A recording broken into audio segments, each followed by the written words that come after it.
Olá, pessoal. Estamos aqui com a gravação de mais um programa Boa Ideia no Ar.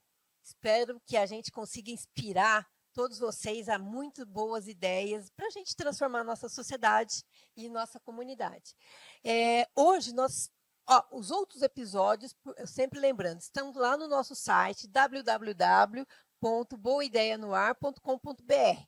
E ali tem toda a proposta do programa, as formas como você pode interagir com a gente, mandando sugestões de pauta, reclamações, indicações de pessoas para serem entrevistadas aqui. Então, dá uma espiada lá e nos nossos programas. Hoje a gente trouxe um tema que a nós, como mães, pais, tios, parentes e amigos, está afligindo a todos. É o tema da violência nas escolas.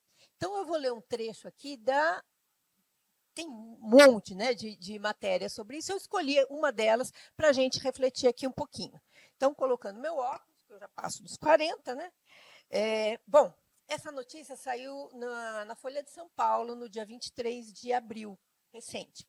Ataque em escolas. São Paulo terá PMs de folga em ronda e quer um agente por unidade. O governo do estado de São Paulo anunciou na manhã desta quinta-feira, dia 13, medidas para aumentar a segurança em escolas no estado. Além da contratação de psicólogos, policiais de folga vão reforçar as rondas escolares e seguranças privados atuarão dentro das unidades. As ações foram anunciadas durante a visita do governador e dos secretários de Educação e Segurança do prefeito Ricardo à escola estadual Tomásia Montoro, na Vila Sônia. Tarcísio enfatizou que o projeto é uma tentativa de frear os ataques e devolver a tranquilidade ao ambiente escolar, mas que ainda não há certeza sobre qual a forma mais eficaz, e por isso as medidas podem ser adaptadas e melhoradas com o tempo. Se vocês me perguntarem, vocês sabem o que fazer? A resposta será não. A gente vai construir, vai ouvir os professores, profissionais e tentar, talvez a gente erre, talvez a gente acerte. E justamente essa reflexão que a gente quer trazer aqui no programa de hoje, até porque é uma questão que aflige a todos nós. Nós temos um áudio aí do Povo Fala. Por favor, vamos ouvir esse áudio. Estou falando aqui, como você chama? Onde você mora? Maria, eu moro em Hortolândia. Maria, o que você está achando Você tem parentes que estão em idade escolar? Tenho sim, meu neto, tem 8 anos. E o que você está achando dessa onda aí de violência nas escolas? Muito grave, muito medo pelo meu neto, né? E pelas outras crianças também, né? E o que você acha que podia ser feito? Colocar segurança nas escolas, né? Para revistar os adolescentes quando entrar no portão da escola, né? E os pais também vigiar seus filhos, olhar as mochilas quando for para a escola, né? Então tá bom. Muito obrigada, Maria. Bom, para conversar sobre isso, a gente trouxe o Léo, eu vou apresentar um pouquinho o Léo. Ele é o Leonardo Duarte Bastos, psicólogo, atua como supervisor institucional em serviços e organizações ligadas à saúde mental e políticas públicas de assistência social. Foi conselheiro do Conselho Municipal dos Direitos da Criança e do Adolescente, membro fundador do Grupo de Ouvidores de Vozes, diretor fundador do Instituto Conduzir, coordenador de projetos na Cáritas de Campinas em ações voltadas para pessoas em situação de rua com vistas à reinserção social, e é hoje superintendente do SEI Campinas, onde, dentre outros serviços, oferece uma equipe de crise e um programa de suporte de pares. Muito obrigada de vir conversar com a gente, Léo. Obrigado, Helena. Obrigado, André. O convite é uma grande honra por estar discutindo esse tema tão importante na nossa sociedade atualmente. Exato. E como a gente sempre faz, a gente sempre traz um especialista para aprofundar a reflexão sobre esse assunto, né? E o Léo também como um representante de uma organização social que já atua nesse assunto, mostrando que temos soluções, né? A essa especialista, dessa vez, nós tivemos uma dificuldade de agenda e, por isso, a gente vai trazer aqui trechos da entrevista da professora doutora Thelma Vinha, especialista em violência escolar, em pesquisa sobre violência nas escolas da Unicamp. Então, vamos ouvir o primeiro trecho e a gente vai fazer um bate-papo aqui comentando essa entrevista que foi tão elucidativa sobre o tema. Então, o que a gente encontrou? Nós encontramos que esses autores, eles são meninos jovens, são homens. E eles, para você ter uma ideia, o menor tinha 10 anos e o mais velho 25 anos. Que loucura. Eles são brancos. Eles têm gosto pela violência, então é muito comum eles se exibirem, sabe, com arma na internet, com faca, então eles têm gosto pela violência. Eles apresentam também uma característica importante, assim, tipo de isolamento social. Eles não são os meninos populares, sabe? Eles têm relações sociais mais restritas. E eles têm características assim de misoginia, de masculinidade tóxica. Eles são, né, racistas, homofóbicos, né? Alguns, a gente percebe claramente indício de transtornos mentais variados, mas o problema não é o transtorno mental. Um monte de gente tem, vive muito bem. O problema é o conteúdo que esse transtorno, que é um conteúdo de ódio, um conteúdo machista. Eles também não têm muito uma perspectiva de melhoria de vida, sabe? Eles têm uma mobilidade familiar geralmente descendente. Então é como se não tem propósito. Tá. Mas a gente encontrou, que eu acho que é importante, duas características que chamam a atenção nesses casos. A primeira característica é um sofrimento vivido na escola. A escola tem um significado negativo. Eles foram vítimas de bullying, eles foram situações de humilhação, situações de exclusão. Então, não é à toa que ele volta para a escola, né? Então, inclusive para mostrar para meus pares. Mas, principalmente nos últimos anos, a gente encontrou associado a isso que esses adolescentes são usuários do subcultura extremista. Então, eles são articulados com o que a gente fala comunidades mórbidas, que são esses fóruns online de incentivo à violência, misoginia. Acontece que há 10 anos atrás era Deep Web, poucos anos atrás, nem é 10. Eles entravam no Tor, era difícil encontrar internet profunda. Tá? Agora, isso está na superfície da internet. Twitter, perfil de Twitter. Aí, uma das coisas que acontece é que nesses fóruns, eles são fóruns geralmente de jovens também, né, de meninos, e nesses fóruns eles têm uma tendência já muito exacerbada, mas geralmente eles são cooptados, por exemplo, por jogos online. Então o cara está lá jogando tal, e o problema não é o jogo violento, é que aí ele começa a xingar, falar palavrão, xingar a menina que está jogando, não sei o quê. E no chat, por exemplo, se sua filha, ou eu falo isso com você, você fala, cara, não é assim, não se pode referir a uma pessoa desse jeito, você suaviza. Lá não, lá eles são incentivados. É isso aí mesmo, aí começam a ofender, etc. Aí ele se sente apoiado, ele é convidado para entrar numa dessas comunidades de crimes reais, né? Por exemplo, no Discord você tem comunidades de crimes reais que eles entram, e lá existe um processo muito interessante, que é um processo de escuta e de acolhimento. Sabe então, de crimes reais é de planejar crimes reais? Eles discutem, eles idolatram. Eu vou trazer algumas características, eles são chamados, se você procurar no Discord, nessa plataforma de gamers, né? Se você procurar, por exemplo, TCC, né? TCC, True Crime Community, são as comunidades de crimes reais, que é uma subcultura online de extremismo violento. Então, eles reúnem os incels, né, os fascistas, os nazistas, e lá, o Discord é a plataforma que mais tem atualmente, e lá eles são muito, que a gente fala, radicalizados, né? Então, tem comunidades de brasileiros lá. E nesse local, eles têm, a gente fala que funciona como câmera de eco, reforçando uma tendência. Então, por exemplo, nesse local, se minha filha, outro dia, ela falou assim para mim, mãe, você sabia que o Elvis está vivo?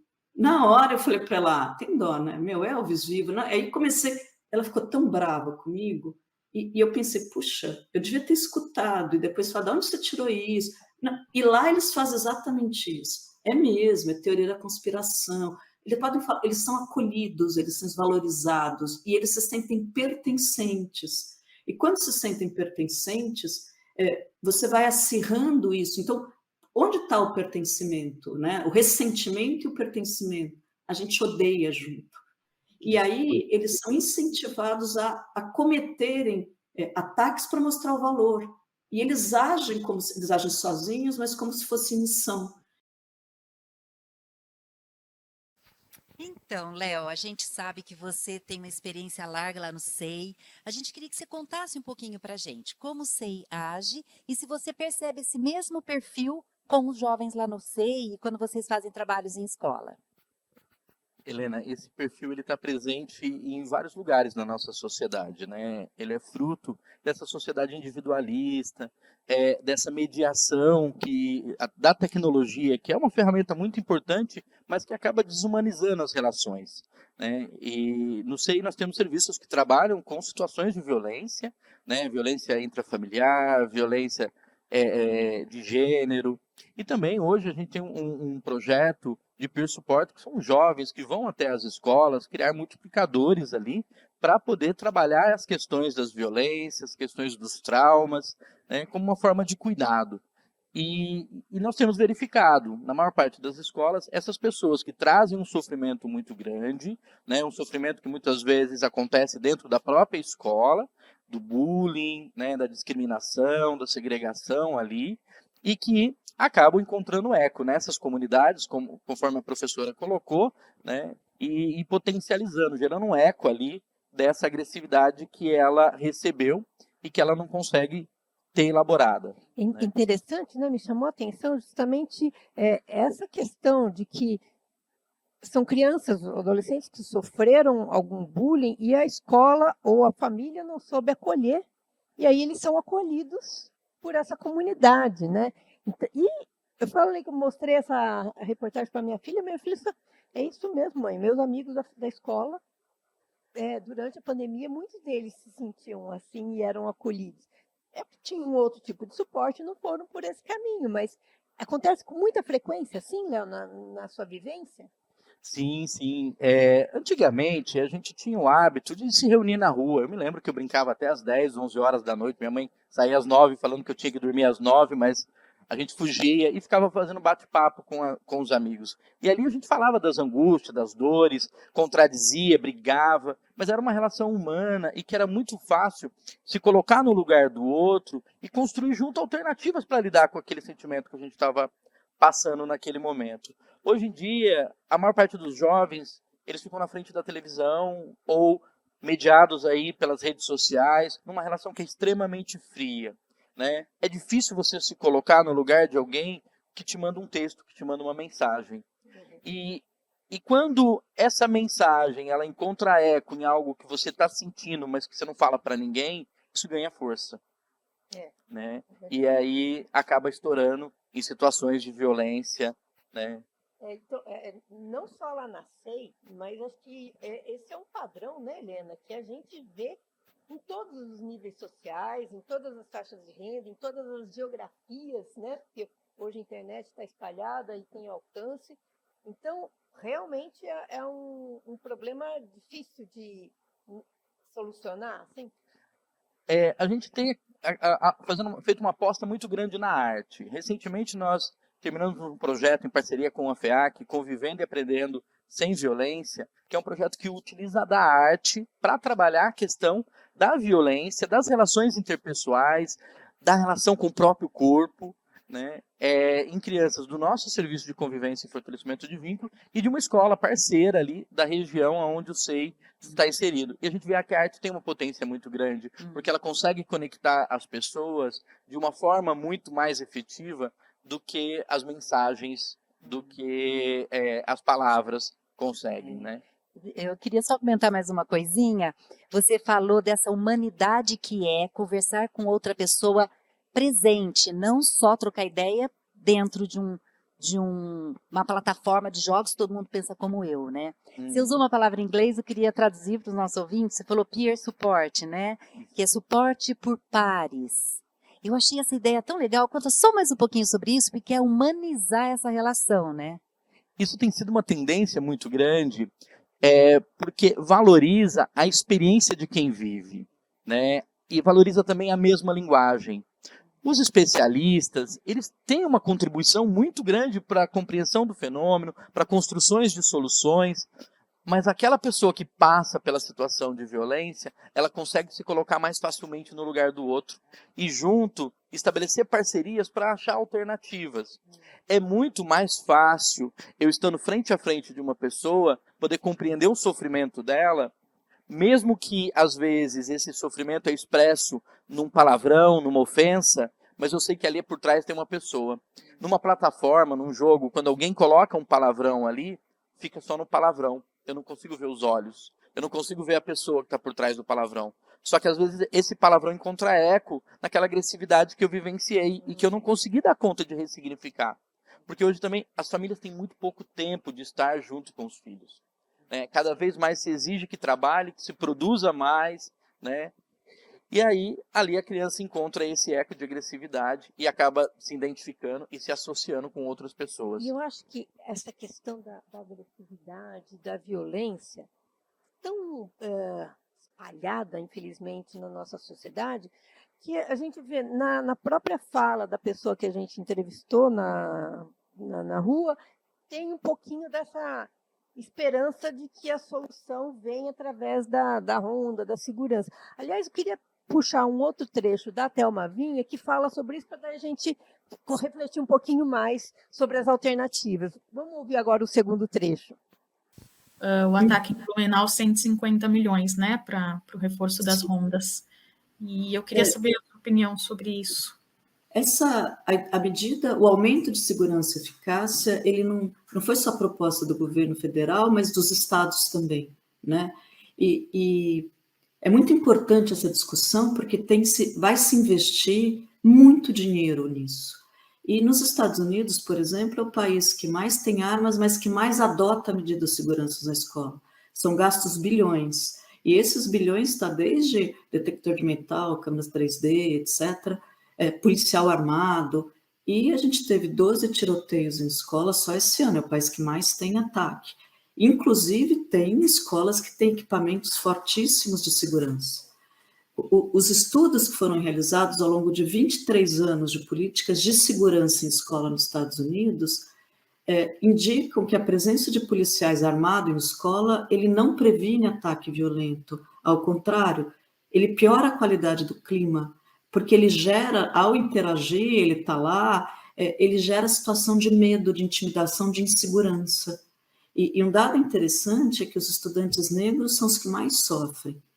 As escolas sem policiamento, elas têm menos crimes e problemas, inclusive disciplinares, do que as escolas com policiais. Nós tivemos uma escola em Barreiras, na Bahia, em que houve um ataque, em que morreu uma jovem com deficiência. Ela é cívico-militar, ela tinha militar. Então, a gente tem que começar a questionar se a saída é investimento em segurança, principalmente porque ele também está saindo de verba da educação. A ronda ou a segurança, a gente defende, é uma segurança externa à escola, como proteção à escola, mas principalmente em regiões vulneráveis, porque a escola tem que ser aberta à comunidade, integrada ao território. Então, o que a gente defende, assim, se tiver algum tipo de policiamento em reunião vulnerável, é sempre fora da escola. A gente fica nessa dicotomia agora, né? Que realmente a segurança fora da escola, ela traz uma segurança ao ambiente, talvez atenue esse medo, né, de voltar, mas é isso que está sendo refletido, isso que está sendo proposto. Como que você está vendo essas alternativas e esse debate? Eu acredito que ela não consegue atingir aquilo que é o essencial dessa questão. Que a professora Vinha, ela colocou muito bem, né? Que é integrar a escola à comunidade, integrar as pessoas, promover a conexão e a empatia. É isso que nos protege. Eu não agrido alguém porque eu me coloco no lugar dele, que eu posso ser agredido também. É isso que me impede de ter de vivenciar uma agressão, né? O fato de ter um policial, o fato pode coibir de eu fazer isso naquele momento. Mas isso não cura as minhas dores, isso não resolve aquela agressividade que eu tenho represada dentro de mim e que eu não consigo encontrar vazão nessa sociedade que é individualista, né? Então, a fala da senhora Maria, né, no começo, traz muito essa sensação que as pessoas têm, de que tendo um policial ali, eu vou me sentir seguro. Mas ignora a possibilidade de estabelecer parcerias para que a gente consiga construir essa segurança através de uma rede, né? Através da comunidade. É muito interessante que nas comunidades, por exemplo, não existem roubos ali dentro, porque as pessoas, por viverem as mesmas situações, se identificam, se conectam. Agora, cada vez mais que eu me sinto diferente do outro, ou que as minhas relações são mediadas pela diferença e não pela minha humanidade que eu tenho em comum, né, menos eu consigo me colocar no lugar do outro. E aí, se eu precisar de agredir o outro, para talvez extravasar alguma agressividade minha, não vai ter muito o que impedir. Olha que interessante, né? A gente está vivendo uma situação de medo, a gente está vivendo uma situação de, meu Deus do céu, eu não vou mais levar minha criança para a escola. E a solução, de repente, na cabeça de todo mundo pode ser, não, põe mais policiamento. Aí vem você e vem os especialistas e os educadores dizendo, gente, é a relação, é o estar junto com o outro que realmente muda uma sociedade e diminui a violência. Né? Não deixar nenhum aluno ser invisível.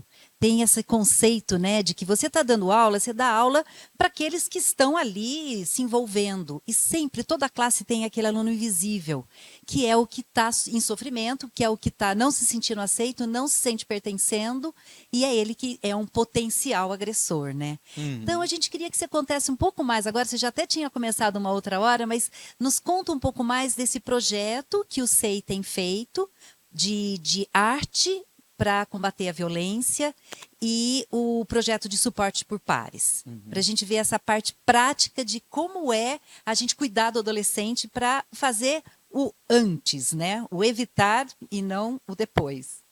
E eu acredito muito na potência da arte, né? Alguns teóricos eles colocam que a arte sempre foi a denunciadora das violências estruturais, das contradições das nossas sociedades. Os artistas eles conseguiam sacar isso, talvez eles não conseguiam colocar em palavras, mas eles colocavam nas obras de artes dele, né? E a arte também foi utilizada pelo nazismo para conseguir produzir, fazer propaganda, né? Então, ela tem uma potência muito grande dentro da nossa sociedade. A gente vive numa sociedade que se sustenta muito na palavra. A gente acredita que o que a gente fala é um código imutável e perfeito para poder nos conectar. Mas a palavra ela é muito limitada, né?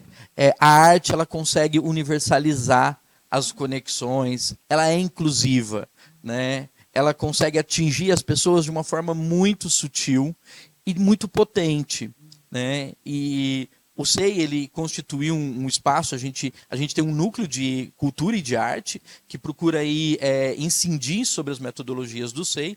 E a gente tem um espaço cultural, que é o Espaço Marco do Vale, que homenageia um artista de Campinas, o Marco do Vale, que foi um artista que trazia essa importância da arte também como forma de transformação social. E o projeto, né, Convivendo e Aprendendo Sem Violência, ele explora muito isso. Ele, através das crianças do nosso serviço de convivência e da Escola Carlos Gomes, que é ali perto do SEI, a gente utiliza a arte para que eles possam falar sobre o que eles sentem, comunicar o que eles sentem, para que eles possam ressignificar as experiências, às vezes doloridas, e construir novas formas de estar no mundo e de vivenciar o mundo. Esse projeto ele encerra com uma exposição que terminou na semana passada, mas a gente tem um catálogo dessa exposição que traz obras assim muito significativas do cotidiano e da vivência dessas crianças, né? Crianças que muitas vezes o único espaço que ela tem de vivência comunitária é a escola, porque o dia inteiro os pais estão trabalhando e que quando ela volta para casa os pais estão cansados e ela não tem um espaço para poder falar sobre o que sente, para poder falar sobre as suas dores. E aí essa criança, conforme vocês trouxeram, né, que na escola fica isolada, né, em casa também ela não tem esse espaço para poder falar sobre o que ela sente. E aí, quando ela encontra num jogo alguém que consegue dar vazão para essa agressividade que ela tem dentro de si, isso encontra um eco, e aí ela se identifica, começa a formar essas comunidades. Essas comunidades elas vão virando um ciclo vicioso, vão aumentando cada vez mais essa agressividade, sem acrescentar o humanismo, né, a humanidade, a ponto de chegar nesses desastres que a gente tem visto, né? E, você falou da parte artística, mas e o esporte também tem esse papel? Tem uma Atividades. potência muito grande, Uhum. né? A nossa relação com o corpo é algo que também a gente ignora hoje, né? É muito interessante, eu estava conversando recentemente com um professor de educação física, ele falou, olha, a maior parte dos meus alunos trazem atestado para não ter aula de educação física, né? E a aula de educação física não é para formar um atleta, não é, mas é para estabelecer uma relação saudável consigo mesmo. E o nosso corpo é as primeiras sensações que a gente tem é conosco mesmo, né? E aprender a respeitar, sentir o nosso corpo, as emoções, elas aparecem primeiro no corpo. E o esporte é onde você consegue estabelecer essa conexão entre a sua mente e o seu corpo, né? E que tem sido cada vez menos explorado. Então, o esporte também tem uma potência muito grande. Uma questão, eu vejo em várias escolas, e tudo isso que a gente está falando, gente, não é só para a escola pública, não. Tá? Escolas privadas também têm seríssimos esses problemas. Né? Tudo que a gente está falando aqui serve para todas as escolas. Perfeitamente. Né? Então, não é uma questão de renda, não é uma questão de faixa social. É permanente, é uma questão cultural do ritmo, acho que, da nossa sociedade. Mas você trouxe uma questão de assim, usar esses espaços, mesmo no esporte, para trazer o diálogo, né? Para trazer essa reflexão, para extravasar ali essas dores, né, que as crianças têm. Mas agora eu te pergunto, né, trazendo para como que a gente vai inspirar, né, outros a trabalharem isso. Como que um pai, uma mãe, um tio, né, que estão nos ouvindo agora, podem, de alguma forma, se inspirar ou levar essa ideia, ou até apoiar, ou você aceita voluntários? Conta para a gente como nos engajarmos nessa causa aí, que deve ser de todas, inclusive. O CEI está de portas abertas para visita. O nosso espaço, Marco do Vale, é um espaço expositivo, onde a gente traz várias exposições que trazem esse tema, tanto da violência quanto da inclusão, né, da diversidade. Então, as pessoas podem visitar o CEI. Nós aceitamos também voluntários para poder fazer. A gente tem as formações, tanto de processos circulares, comunicação não violenta, justiça restaurativa, né, e poder também colocar em prática essas formações nos círculos que nós realizamos, círculos de fortalecimento de vínculo, nas atividades que nós desenvolvemos com os nossos usuários. Então, é um espaço de porta aberta para poder trazer aí essas vivências, né? Ai, que bom, que bom. Nos comentários e nas especificações aqui do vídeo, a gente vai ter o endereço, o telefone, tudo certinho do SEI. Nós começamos esse programa falando muito da cultura de violência que a gente está sofrendo agora. A gente quer apresentar, então, a gente quer terminar esse programa com a cultura de paz. E a professora Thelma nos traz também, a gente vai escutar uma última parte do que ela traz para a gente conversar sobre isso, da cultura de paz, que é o que a gente precisa construir nas escolas. O grande desafio que a gente tem, inclusive pensando nas escolas, é como construir nessas escolas um clima escolar que seja positivo, formador da cidadania, mas promotor da saúde mental, porque se fala muito em adoecimento mental, mas a escola ela tem que trabalhar com a saúde mental, não com o adoecimento, né? Então, olhando um pouco mais amplo, além do dia 20, a escola pode ser um cenário de violência, mas também um espaço privilegiado de prevenção de violência, de agressão, de conflito. E acho que é essa a função principal da escola. E, para isso, se desenha políticas públicas na área da convivência escolar, que a gente fala convivência democrática cidadã, por exemplo, tem países como Chile, Colômbia, Espanha, em que você consegue atuar para gerar pertencimento nessa escola, em que esses estudantes começam a ter um significado positivo. Então, nesse sentido, os profissionais de educação, eles aprendem, eles desenvolvem, por exemplo, espaços para os jovens poderem discutir seus problemas coletivos, como as assembleias ou rodas de diálogo nas suas turmas em períodos determinados. Existem espaços que eles aprendem a mediar conflitos, para que quando há conflitos privados, assim, duas pessoas que brigam na internet, possa-se ter pré-mediação, falar o que sente, o que aconteceu, buscar uma resolução pautada no diálogo, que fica boa para os dois. Então, eu aprendo tanto a discutir coletivamente, a ouvir perspectivas, chegar a acordo, como eu tenho espaço para que as violências sejam trabalhadas. Quando ocorrem, por exemplo, bullying, outras violências, existem métodos, como o método de preocupação compartilhada, em que você aprende a intervir em situações em que a violência está instaurada. Sistema de apoio entre pares, que são jovens eleitos pelos colegas, que conseguem atuar, e eles cuidam dos outros, né? Então, eles são eleitos pessoas confiáveis, eles têm formação, e eles atuam quando tem, por exemplo, briga, quando tem alguém que está excluído, ele inclui. Então, eu estou dando alguns exemplos para dizer que o transformar a escola numa cultura de paz, ele não é uma cultura de que está tudo bem. Não, é uma cultura em que a violência e o conflito ela tem um espaço fundamental a ser trabalhado como oportunidade de aprendizagem de viver numa sociedade. Então, políticas, elas não podem ser só políticas de formação, porque formação não muda a cultura de escola. Ela tem que ser políticas com formação, mas transformação, acompanhamento, apoio às instituições, para que elas consigam construir isso, consigam construir esse ambiente. Então, Léo, se você puder comentar um pouquinho o que ela colocou, fazendo esse link do que ela coloca com o projeto Suporte de Pares, e em que escola vocês estão presentes e que os adolescentes têm conseguido com esse trabalho de pares. A professora Vinha, ela traz uma questão da escola como um espaço muito estratégico, né? Ele é um espaço de encontro das diferenças. Ali você encontra orientações diferentes, cor de pele diferente, várias diferenças ali. E aí é o espaço de aprender a viver isso, né? E são muitas diferenças para ser trabalhadas. E aí quando você tem um jovem, um adolescente que fala a mesma linguagem, é mais fácil de trabalhar essas diferenças do que talvez um mediador adulto. Porque aí é outra diferença, é uma outra visão de mundo, é uma outra forma de se comunicar, né? E a ideia dos suportes de pares é potencializar a força que a própria comunidade, que as próprias crianças e adolescentes têm de resolver seus conflitos. E é interessante que quando eles veem a potência que esse colega tem, eles começam também a acreditar em si como mediadores dessa relação, né?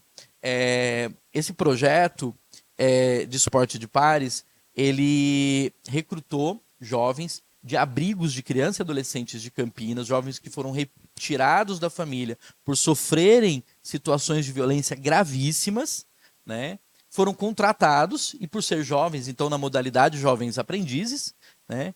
Depois que terminou o contrato de jovens aprendizes, a gente conseguiu efetivar eles até o final do projeto, enquanto funcionários mesmo do SEI, né?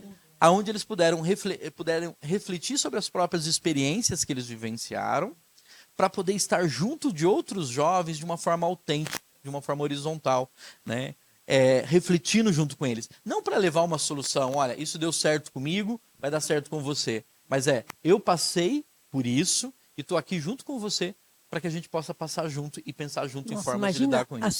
O significado desse programa para uma criança, adolescente que estava num lar-abrigo traumático e passa a ser um elemento chave para a construção passa a ter um papel, né? Eu acho que a autoestima dessa pessoa já valeu tudo, vamos dizer assim. As primeiras experiências deles foram nos próprios abrigos, né? Eles voltaram para os abrigos e falaram assim, gente, agora a gente vai fazer roda aqui com a gente, né? Que bacana, e sem a participação do profissional.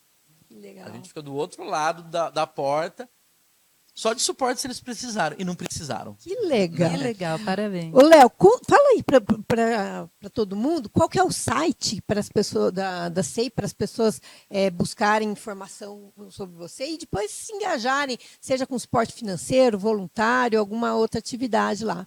E a gente vai finalizando. Vocês podem acessar o SEI Campinas, né, através das nossas redes sociais, que é @seicampinas. Também temos um site, que é www.seicampinas.org.br. Estamos também no Instagram, no Facebook. No YouTube nós temos um canal onde a gente traz um pouco sobre esses projetos, né, e as pessoas que tiverem a disponibilidade de conhecer e quiserem doar também para poder fomentar os nossos projetos, você está de portas abertas. Ó. Muito obrigada. E aí, vamos arregaçar as mangas para transformar essa nossa sociedade, trazer mais paz, uma comunicação não violenta? Eu acho que esse programa foi muito bacana para nos inspirar e para entender que há saída assim, para essa crise tão grande, né? A solução da ronda escolar ela é válida no curto prazo como uma das estratégias para tirar um pouquinho o medo e fazer a criança voltar à escola, mas ela não basta, ela não é a única, e é muito mais importante o suporte em termos de segurança externa à escola do que interno. Mas eu anotei aqui algumas outras, algum resumo da nossa conversa, que é outras estratégias, né? Então, nós, como os pais, cuidar e monitorar como os filhos atuam nessas redes sociais, nessas salas de bate-papo, principalmente. Apoiar a restrição do uso indiscriminado de armas e munição. Apoiar organizações que atuem em atividades artísticas ou esportivas, como a SEI, né? Apoiar ou reproduzir essas iniciativas da SEI no seu bairro, na sua região. E compartilhar o link do nosso programa entre as pessoas daí para aprender também e se inspirar. E depois conta para a gente, escreve lá no nosso site o que você achou do programa, como que isso ecoou aí para a sua reflexão, para dos seus colegas. E não esqueçam de mandar sugestões de pautas e até o nosso próximo programa. Muito obrigada, Léo. Agradecemos também a professora Thelma, né? E muito obrigada, até o próximo programa. Obrigado pelo convite.